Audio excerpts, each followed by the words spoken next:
तो आगुरी आम कौन कर तुम 6th class math third chapter 3.7 पर्यंत आलोचना कर बर्तमान आम 3.8 देखा ये कौन कही मानसांक है।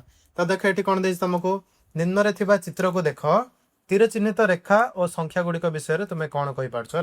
देख ये केते गुड़े चित्र देती ये कौन है देख 400 को ये जोड़ाई 1500 को ये जोड़ाई है।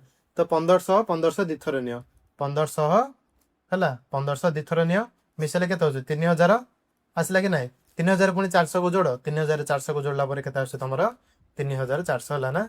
तो तुम 3400 ये अच्छे तो ये से भाव में जोड़ाई से भाव देख ये देख तुमको कौन कर 25,000 नहीं जाए 13,000 नहीं जाए 25,000 13,000 मिसेले आस 38,000 है।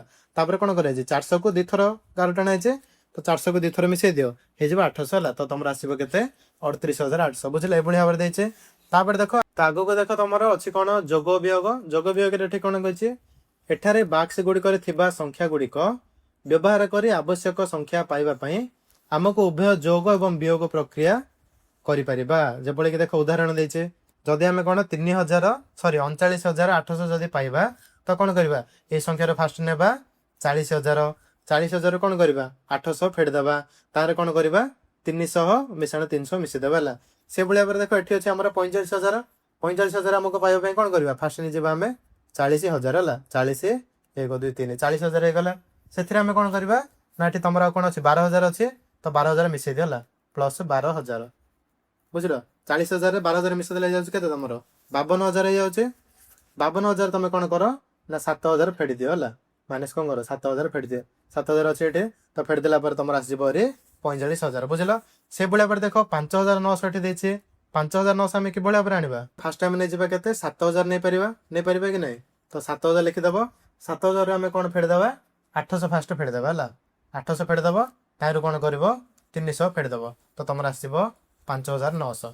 तापर देख अच्छी कौन तो देख 17,500 से भाव में किपर आसो तुम कौन कर 12,000 नहीं पार 12,000 कौन कर 7,000 मिसईदेव के 19,000 होगा 19,000 तुम कौन कर 1500 फेड़देव है 1500 फेड़देले तुम आसो 17,500। से भाव में देख 21,400 आम किपर आसो फास्ट नहीं 12,000 12,000 नहीं जावा से कौन करवा 7,000 जोड़ीदेवा 7,000 जोड़देले तापर से कौन करवा पुणी 1500 जोड़ीदेवा बुझल 1500 जोड़देले पुणी से कौन करवा आउ 1500 जोड़ी पार बुझल आउ 1500 जोड़देले तापर आम कौन करवा ना से 600 फेड़ा कि भाव में -300 है तो तुम ये संख्या आसो बुझल ये भाव में तुम कर देख डायरेक्ट आम जा आस बुझा है आस बुझा माने तुम यहाँ हूँ अनुशीलनी। देख ये कौन कही निम्नलिखित प्रत्येक परिस्थिति एक संभाव्य उदाहरण देवाक कही है। देख आमको कौन कौन क्वेश्चन पचारे फास्ट कही कौन 2टी 5 अंक विशिष्ट संख्या निय जार समष्टि एक 5 अंक विशिष्ट संख्या एवं 90,250 ठारू बृहत्तर होगा पड़ो। तो यहाँ तुम किभली कर फास्ट बाहर कर कौन 90,250 को 2 रे हरण करदेव है 2 रे हरण करदे तुम आसो के आसो 45,125 तो 45,125 बुझल ना। तो आमको संख्या दुईटा एमती ना पड़ो जोटा कौन 8 बड़ होगा पड़ो है तो तुम जहाँ भी नहीं पार देख तुम संख्या दुईटी कौन कौन नहीं पार मन कर मुझे गोटे नहीं पारि कौन 45,345 नहीं पारे है 45,345 नहीं पारे आउ गोटे संख्या कौन नहीं पारे ना 46,450 बुझल 46,450 दुईटा मिसेदेले कौन पाइब ना 91,000 केते 795 है 91,000 केते 795। तो देख ये संख्या तुम 90,225 ठार बृहत्तर होची ना तो तुम देख प्रथम संख्या लिखिदेव 45,345 द्वितीय संख्या लिखिदेव 46,450 बुझल ये भाव में तुम संख्या दुटी लिखिपार। तापर आग को जीवा है नेक्स्ट देख तुम कौन कही ना 5 अंक और 3 अंक विशिष्ट संख्यार समष्टि 6 अंक विशिष्ट संख्या भाव पड़ो है तो तुम 5 अंक विशिष्ट संख्या नब 3 अंक विशिष्ट संख्या नब है।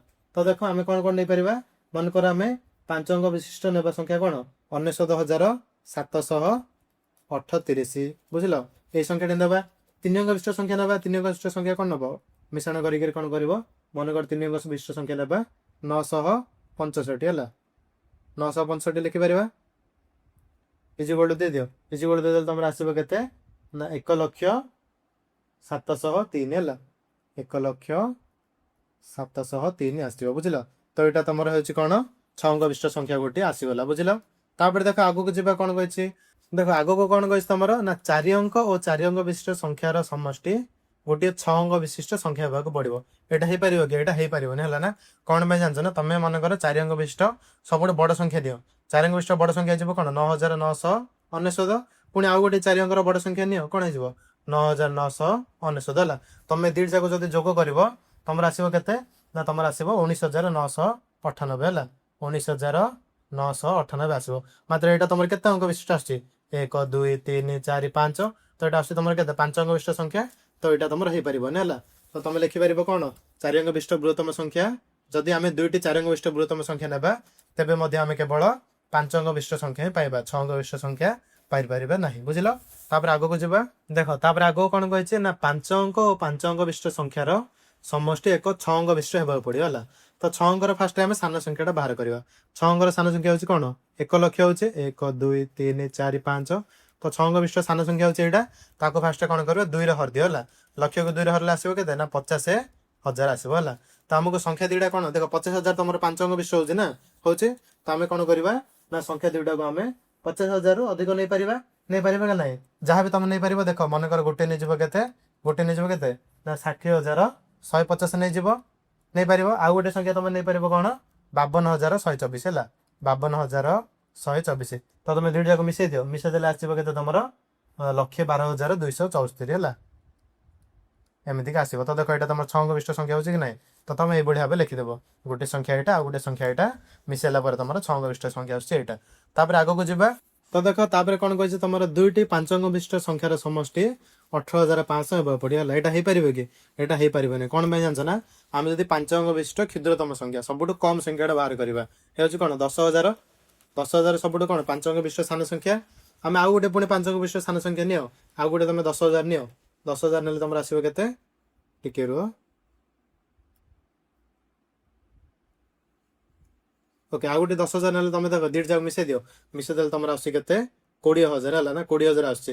ମାତ୍ର 20,000 କଣ ହଉଛି ତମର 20,000 ତମର 18,000 ଠୁ ବଡ ହେଇଯାଉଛି ହେଲା ନା। ତ ସେଥିପାଇଁ କଣ ଏଇଟା କେବେ ସମ୍ଭବ ନାହିଁ ହେଲା। ତମେ କିଭଳି ଭାବେ ଲେଖିପାରିବ, ଯଦି ଆମେ 5 ଅଙ୍କ ବିଶିଷ୍ଟ ଦୁଇଟି କ୍ଷୁଦ୍ରତମ ସଂଖ୍ୟା ଯଦି ନେବା ତାର ସମଷ୍ଟି ଆସିବ କେତେ 20,000।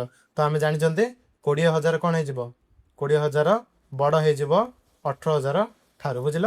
ତ ସେଥିପାଇଁ କଣ ହବ ଏଇଟା କେବେ ବି ସମ୍ଭବ ହେଇପାରିବନି। ତାପରେ ଦେଖ ଆଗକୁ ଯିବା। ଦୁଇଟି 5 ଅଙ୍କ ବିଶିଷ୍ଟ ସଂଖ୍ୟାର ଅନ୍ତର 56,503 ଠାରୁ କମ ହେବାକୁ ପଡିବ ହେଲା। ତ ଦିଟା 5 ଅଙ୍କ ବିଶିଷ୍ଟ ସଂଖ୍ୟା ନେବ, ତମେ ଯାହା ନଉଛ ନିଅ ହେଲା। ଆଠୁ ତଳକୁ ନେବାକୁ ପଡିବ। ବୁଝିଲ ନା? ଆଠୁ ତଳକୁ ତମେ ନଉଛ ତ ତମର ଆସିବ ହେରି ଆଠୁ କମ ଆସିବ ହେଲା। ତ ଦେଖ ଯେଭଳି କି ମନେକର ଗୋଟେ ନେଇଯିବ କେତେ 52,430 ଗୋଟେ ନେଇଯିବ ହେଲା। ପ୍ରଥମ ସଂଖ୍ୟାଟା ହେଇଯିବ କେତେ 52,430। ବୁଝିଲ? ସେଭଳି ଭାବରେ ଆଉ ଗୋଟେ 5 ଅଙ୍କ ବିଶିଷ୍ଟ ସଂଖ୍ୟା ନେବ, ମନେକର ନେଲେ କେତେ 45,340। ତମେ ସବୁ ଯାହା ବି ନେଇପାରିବ ହେଲା ନା, ମନ ଇଚ୍ଛା। ତମେ ଦିଟି ଯାକ ଅନ୍ତର ମାନେ କଣ ଫେଡିଦବ, ଫେଡିଦେଲେ ତମର ଆସୁଛି କେତେ ନା 7,090 ହେଲା। ଅନ୍ତର ହେଇଯିବ କେତେ 7,090 ହେଲା। 7,090 ହେଇଯିବ 7,090। ତ ଦେଖ ଏଇଟା କଣ ହଉଛି 56,503 ଠାରୁ କମ ନା। ତ ତମେ ସଂଖ୍ୟା ଦୁଇଟି ଏଇଟା ଲେଖିପାରିବ। ବୁଝିଲ? ତାପରେ ଆଗକୁ ଯିବା। ଦେଖ ନେକ୍ସଟ କଣ କହିଛି ନା 5 ଅଙ୍କ ମାଇନସ୍ 3 ଅଙ୍କ ବିଶିଷ୍ଟ ସଂଖ୍ୟାର ଅନ୍ତର 4 ଅଙ୍କ ବିଶିଷ୍ଟ ହେବାକୁ ପଡିବ। ତମେ କଣ କଣ ନେଇପାରିବ 5 ଅଙ୍କ ନେଇଯିବ କେତେ ଗୋଟେ ନେଇଯିବ 10,050 ହେଲା। ଆଉ ଗୋଟେ 3 ଅଙ୍କ ବିଶିଷ୍ଟ ସଂଖ୍ୟା ନେବା। 3 ଅଙ୍କ ବିଶିଷ୍ଟ ସଂଖ୍ୟା ମନେକର ତମେ ନେବ କଣ ମନେକର ନେବ 850 ହେଲା। 850। ତ ଦିଟି ଯାକ ଫେଡି ଦିଅ, ଦିଟି ଯାକ ଫେଡିଲା ପରେ ତମର ଗୋଟେ ନିଶ୍ଚିତ 4 ଅଙ୍କ ବିଶିଷ୍ଟ ସଂଖ୍ୟା ଆସିବ ହେଲା। ଦିଟି ଯାକ ଫେଡିଲା ଆସି କେତେ 9,200 ଆସୁଛି ହେଲା। ତ ଏଇଟା ତମର ହେଇଯିବ କଣ ଗୋଟିଏ 4,200 ସରି ଏଇଟା ତମର ହେଇଯାଉଛି କଣ 4 ଅଙ୍କ ବିଶିଷ୍ଟ ସଂଖ୍ୟା। ବୁଝିଲ? ତାପରେ ଆଗକୁ ଯିବା। ନେକ୍ସଟ କହିଛି କଣ 5 ଅଙ୍କ ମାଇନସ୍ 4 ଅଙ୍କ ବିଶିଷ୍ଟ ସଂଖ୍ୟାର ଅନ୍ତର 4 ଅଙ୍କ ହେବାକୁ ପଡିବ ହେଲା। ଏଇଟା ଦେଖ କଣ କରିବ 5 ଅଙ୍କ ତମେ ମନେକର ନବ 15,421 ହେଲା। 15,421 ସେଥିରୁ ଆମେ 4 ଅଙ୍କ ବିଶିଷ୍ଟ ସଂଖ୍ୟା ଫେଡିବା। 4 ଅଙ୍କ ମନେକର ନେଲେ 9,211 ହେଲା। ଫେଡାଣ 9,211। ଦିଟି ଯାକ ଫେଡି ଦିଅ, ଦିଟି ଯାକ ଅନ୍ତର ଆସିବ କେତେ 6,210 ହେଲା। ତ ତମର ଏଇଟା ଆସିଲା କଣ 4 ଅଙ୍କ ବିଶିଷ୍ଟ ସଂଖ୍ୟା ଆସିଗଲା। ବୁଝିଲ? ତାପରେ ଆଗକୁ ଯିବା। ନେକ୍ସଟ କଣ କହିଛି ନା 5 ଅଙ୍କ ଫେଡାଣ 5 ଅଙ୍କ ବିଶିଷ୍ଟ ସଂଖ୍ୟାର ଅନ୍ତର 3 ଅଙ୍କ ଆସିବାକୁ ପଡିବ ହେଲା। ଦିଟା 5 ଅଙ୍କ ନବ, ତାର ଅନ୍ତର କେତେ ଆସିବାକୁ ପଡିବ 3 ଅଙ୍କ ବିଶିଷ୍ଟ ଆସିବାକୁ ପଡିବ। ତ ଦେଖ କଣ କଣ ନେଇପାରିବ, ଗୋଟେ ନେଇଯିବ 61,752। ବୁଝିଲ? ସେଭଳି ଭାବରେ ଆଉ ଗୋଟେ ନେଇଯିବ କେତେ 61,250। ବୁଝିଲ? ଏଭଳିଆ ନେଇଯିବ। ଦିଟି ଯାକ ଅନ୍ତର ଦେଖ, ଦିଟି ଯାକ ଅନ୍ତର ଦେଖିବ କେତେ ଯିବ 502 ହେଲା 3 ଅଙ୍କ ବିଶିଷ୍ଟ ସଂଖ୍ୟା ଆସିଗଲା ତ ଏଇଭଳି ଭାବରେ ନେଇଯିବ। ତାପରେ ଦେଖ କଣ କହିছে ନା 5 ଅଙ୍କ ଫେଡାଣ 5 ଅଙ୍କ ବିଶିଷ୍ଟ ସଂଖ୍ୟାର ଅନ୍ତର 91,500 ହେଲା। ତ 5 ଅଙ୍କରୁ 5 ଅଙ୍କର ଆମକୁ କଣ କହିଛି ଫେଡିବାକୁ କହିଛି, ଯୋଉଟାକୁ ଆମର ଆସିବ କେତେ 91,500। ଦେଖ ଏଇଟାର ଆନ୍ସର କିଭଳି ଭାବରେ ବାହାର କରିବ। ଦେଖ ମନେକର ମୁଁ କହିଥିଲି ତମକୁ ଦିଟା ଏମିତି ସଂଖ୍ୟା ଦିଅ ଯୋଉଟା ଫେଡାଣ ତମକୁ କଲେ ଆସିବ କଣ 3 ହେଲା। ତମେ କଣ କରିବ ମନେକର କରିବ 3 ରେ 2 ମିଶେଇ ଦବ ହେଲା। 3 ରେ 2 ମିଶେଇ ଦେବ ଆସୁଛି କେତେ 5 ଆସୁଛି ନା ନାଇଁ। ତ ତମେ ଗୋଟିଏ ସଂଖ୍ୟା ନେଇଯିବ 5 ଆଉ ଗୋଟେ ସଂଖ୍ୟା ନେଇଯିବ 2 ବୁଝିଲ। ଏଭଳି ଭାବରେ ଆଉ କଣ ନେଇପାରିବ 3 ମିଶାଣ 4 ଯେଗୁଡ଼ା ଆସିବ କେତେ ନା 7। ତ ତମେ ଗୋଟେ ସଂଖ୍ୟା ନେଇଯିବ 7 ଆଉ ଗୋଟେ ସଂଖ୍ୟା ନେଇଯିବ 4 ଦି ଜାଗାର ଅନ୍ତର ଆସିବ 3 ଆସିବ କି ନାହିଁ। ତ ସେଇଭଳି ଭାବରେ ଆମକୁ କଣ କହିଛି ଏଠି ଅନ୍ତର ଆସିବାକୁ ପଡିବ 91,500 ହେଲା। ତ ଆମେ ଏଇ ସଂଖ୍ୟାରେ କଣ କରିବାକୁ ପଡିବ 5 ଅଙ୍କ ବିଶିଷ୍ଟ ଗୋଟିଏ ସଂଖ୍ୟା ମିଶାଇବାକୁ ପଡିବ। ଯଦି ଆମେ 5 ଅଙ୍କ ବିଶିଷ୍ଟ ସବୁଠାରୁ କ୍ଷୁଦ୍ରତମ ସଂଖ୍ୟା ମିଶାଇବା ହେଲା ନା, ସବୁଠାରୁ କ୍ଷୁଦ୍ରତମ ସଂଖ୍ୟା ହେଇଯିବ କଣ ସବୁଠାରୁ କ୍ଷୁଦ୍ରତମ ସଂଖ୍ୟା ହେଇଯାଉଛି 10,000 ହେଲା ନା। ତ ତମେ ମିଶ 91,500 ରେ 5 ଅଙ୍କ ବିଶିଷ୍ଟ କ୍ଷୁଦ୍ରତମ ସଂଖ୍ୟା ହଉଛି କେତେ 10,000 ହେଲା। 10,000 ଯଦି ମିଶେଇବା ମିଶେଇଲେ ଆସିଯାଉଛି କେତେ 1,15,000 ଆସିଯିବ ହେଲା। 1,00,000 କଣ 1500 ଆସିଯିବ ବୁଝିଲ। 1,01,500 ଆସିଯିବ। ଦି ଯାକ ମିଶେଇଲା ପରେ ମାତ୍ର ଦେଖ ଏଇଟା ତମର ଆସିଯାଉଛି କଣ 6 ଅଙ୍କ ବିଶିଷ୍ଟ ସଂଖ୍ୟା ଯାଉଛି ନା। ତ ଗୋଟିଏ 6 ଅଙ୍କ ଆସୁଛି ଗୋଟିଏ 5 ଅଙ୍କ ଆସୁଛି ହେଲା ନା। ମାତ୍ର ଆମକୁ ସିଏ କଣ କହିଛି 5 ଅଙ୍କ ବିଶିଷ୍ଟ ଦୁଇଟା ସଂଖ୍ୟା ଆଣିବାକୁ କହିଛି ହେଲା। ତ ଏଇଟା କଣ ଲେଖିବ ଏଇଟା ସମ୍ଭବ ନୁହେଁ। କାରଣ କଣ କାରଣ ଯଦି ଆମେ ଏଇ ସଂଖ୍ୟାଟିରେ ହେଲା 91,500 ରେ ଯଦି 5 ଅଙ୍କ ବିଶିଷ୍ଟ କ୍ଷୁଦ୍ରତମ ସଂଖ୍ୟା ଯୋଗ କରିବା ତେବେ ଆମକୁ ମିଳିଯିବ କଣ 6 ଅଙ୍କ ବିଶିଷ୍ଟ ସଂଖ୍ୟା ମିଳିଯିବ ବୁଝିଲ। ଏଭଳି ଭାବରେ ତମେ ଲେଖିପାରିବ। ତାପରେ ଦେଖ ଆଗକୁ ଯିବା କଣ କହିଛି। ତ ଦେଖ ଆଗକୁ ତମର କଣ କହିଛି ତୁମେ ସମସ୍ତ ପରିସ୍ଥିତି ପାଇଁ ଉଦାହରଣ ଦେଇପାରିବ କି। ଆମେ କଣ ସବୁ ଯାକ ପରିସ୍ଥିତି ପାଇଁ ଦେଇପାରିଲାନି କାରଣ କେତେ ଗୁଡ଼ିଏ ସମ୍ଭବ ନୁହେଁ।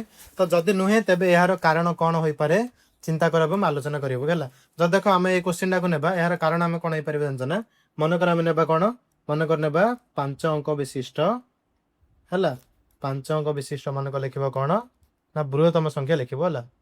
5 ଅଙ୍କ ବିଶିଷ୍ଟ ବୃହତ୍ତମ ସଂଖ୍ୟା ଲେଖିବ। ବୃହତ୍ତମ ସଂଖ୍ୟା ହେଇଯିବ କଣ ତମର ନା 9,999 ହେଲା। ଏଇଟା ହେଇଗଲା କେତେ ସରି 1 2 3 4 4ଟା ହେଲା 5ଟା ହେଲା। ତ ତମର ହେଇଯିବ କେତେ 89,999 ବୁଝିଲ। ତାପରେ ଆମେ ନେବା କଣ ସେମିତି 5 ଅଙ୍କ ବିଶିଷ୍ଟ କ୍ଷୁଦ୍ରତମ ସଂଖ୍ୟା ନେବ ହେଲା ନା। ତମେ ଯଦି କ୍ଷୁଦ୍ରତମ ସଂଖ୍ୟା ନେବ 5 ଅଙ୍କ ବିଶିଷ୍ଟ କ୍ଷୁଦ୍ରତମ ସଂଖ୍ୟା ନେବ ଆସୁଛି କେତେ ନା ତମର 1,0,0,0,0 ବୁଝିଲ। 10,000 ଆସୁଛି କ୍ଷୁଦ୍ରତମ ସଂଖ୍ୟା। ତ ଆମେ ଯଦି ଦିଟି ଯାକ ଯଦି ଫେଡ଼ିବା ଦିଟି ଯାକ ଫେଡ଼ିଲେ ମଧ୍ୟ ଆମର କେତେ ଆସୁଛି ଜାଣିଛ ନା 89,999 ଆସୁଛି ହେଲା। ତ ଅନ୍ତର ଆସିବ କେତେ ଅନ୍ତର ଆସିବ 89,999 ହେଲା। ମାତ୍ର କଣ ଏଇଟା କେବେ ହେଲେ ବି ଆମର 91,500 ହେଇପାରିବନି ହେଲା। ଆମକୁ ସେଠି କଣ କହିଥିଲା 91,500 ଆସିବାକୁ ପଡିବ। ତ ଏଇଟା କେବେ ହେଲେ ବି 91,500 ହେଇପାରିବନି ବୁଝିଲେ। ଏଭଳି ଭାବରେ ତମେ ଲେଖିପାରିବ। ତାପରେ ଦେଖ 2 ନମ୍ବରରୁ ଯିବା କଣ କହିଛି ନିମ୍ନରେ କିଛି ଉକ୍ତି ଦିଆଯାଇଛି ଚିନ୍ତା କର ଅନୁସନ୍ଧାନ କର ଏବଂ ନିର୍ଣ୍ଣୟ କରି ଲେଖ। ନିମ୍ନରେ ଦିଆଯାଇଥିବା ପ୍ରତ୍ୟେକ ଉକ୍ତି ସର୍ବଦା ସତ୍ୟ ବା ବେଳେ ବେଳେ ସତ୍ୟ ବା କଦାପି ସତ୍ୟ ନୁହେଁ। ତୁମେ ସେହିପରି କାହିଁକି ଭାବୁଛ ତୁମର ଯୁକ୍ତିକୁ ନେଇ ଶ୍ରେଣୀରେ ଆଲୋଚନା କରିବାକୁ କହିଛି ହେଲା। ତ ଦେଖ ଫାଷ୍ଟ ଆମର କଣ ଦେଇଛି 5 ଅଙ୍କ ବିଶିଷ୍ଟ ସଂଖ୍ୟାରେ 5 ଅଙ୍କ ବିଶିଷ୍ଟ ସଂଖ୍ୟା ମିଶାଇଲେ 5 ଅଙ୍କ ବିଶିଷ୍ଟ ସଂଖ୍ୟା ଆସୁଛି କି। ଏଇଟା ତମେ ଲେଖିପାରିବ କଣ ଲେଖିପାରିବ ଏଇଟା ବେଳେ ବେଳେ ସତ୍ୟ ହେଲା। ଦେଖ ମୁଁ ଆନ୍ସର ଲେଖି ଦଉଛି ଏଇଟା ମୁଁ କ୍ଲିୟର କରିଦଉଛି। ତ ଦେଖ ସେଇଟାର ଆନ୍ସର କଣ ଲେଖିଦବ ନା ଉତ୍ତର ଦେଇକିରି କଣ ଲେଖିବ ଏଇଟା ଲେଖିବ କଣ ବେଳେ ବେଳେ ସତ୍ୟ ହେଲା। ବେଳେ ବେଳେ ସତ୍ୟ ବୋଲି ଲେଖିଦବ ହେଲା। କଣ ପାଇଁ ଜାଣିଛ ନା ଦେଖ ମନେକର ଆମେ ନେବା କଣ ମନେକର ଆମେ ନେବା 5 ଅଙ୍କ ବିଶିଷ୍ଟ ଦୁଇଟି ସଂଖ୍ୟା ହେଲା। 5 ଅଙ୍କ ବିଶିଷ୍ଟ ଦୁଇଟି ସଂଖ୍ୟା ନେବା ଗୋଟେ ନେଲେ ଆମେ ମନେକର 10,000 ହେଲା। 10,000 ପ୍ଲସ୍ 10,000 ବୁଝିଲ। ଦିଟି ଯାକ ମିଶେଇଲେ ଆସୁଛି କେତେ ମିଶେଇଲେ ଆସୁଛି ତମର 20,000 ଆସୁଛି କି ନାଇଁ 20,000 ଆସୁଛି। ତ ଏଇଟା ହେଇଗଲା କଣ 20,000 ଏକ ହେଇଗଲା କଣ 5 ଅଙ୍କ ବିଶିଷ୍ଟ ସଂଖ୍ୟା ହେଲା। ଏକ କଣ 5 ଅଙ୍କ ବିଶିଷ୍ଟ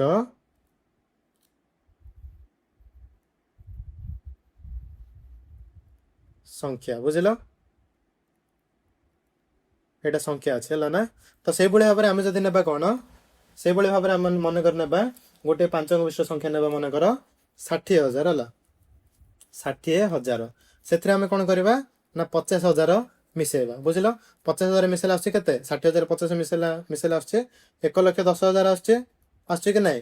1,10,000 ତମର କେତେ ଅଙ୍କ ବିଶିଷ୍ଟ ସଂଖ୍ୟା ହେଉଛି ଏଇଟା ତମର छः अंक विशिष्ट संख्या है तो 6 अंक विशिष्ट तो से कौन लिखिदेव यहाँ कौन बेले बेले सत्य बुझल तापर आग को जावा नेक्स्ट देख तुम कौन कही 4 अंक विशिष्ट संख्या 2 अंक विशिष्ट संख्या मिसेले कौन कही 4 अंक विशिष्ट संख्या आसुची कही यहाँ आमर कौन हो यहाँ तुम बेले बेले सत्य है कौन पाई देख आम जब 4 अंक विशिष्ट संख्या 2 अंक विशिष्ट मिसेबे है मनकर 4 अंक विशिष्ट संख्या नहीं जावा कौन 4 अंक विशिष्ट संख्या मनकर नहीं जावा 1000 है देख मुझे लिखिदे मनकर 4 अंक विशिष्ट संख्या ना कौन 1000 1000 हो गला 4 अंक विशिष्ट संख्या से 2 अंक विशिष्ट संख्या मिसेबा 2 अंक विशिष्ट संख्या हूँ के 10 है 10 मिस मिसेले तुम आंसर आसो के 1010 मिसेले 1010 हो कि ना तो 1 0 1 0 हो गला तो यहाँ हो गला तुम 4 अंक विशिष्ट संख्या मात्र जदि आम 4 अंक विशिष्ट संख्या नेबा के 9999 नेबा है मन कर नब के 9999 है यहाँ गला तुम 4 अंक विशिष्ट संख्या मनकर आम से 2 अंक विशिष्ट संख्या मिसेबा 2 अंक विशिष्ट संख्या तुम हो कौन मनकर तुम नहीं कि 10 नहीं गले है मिश्रण कर कौन कर 10 तो 9999 आम जब 10 मिसेबा तो तुम के 10,009 आसो कि नहीं देख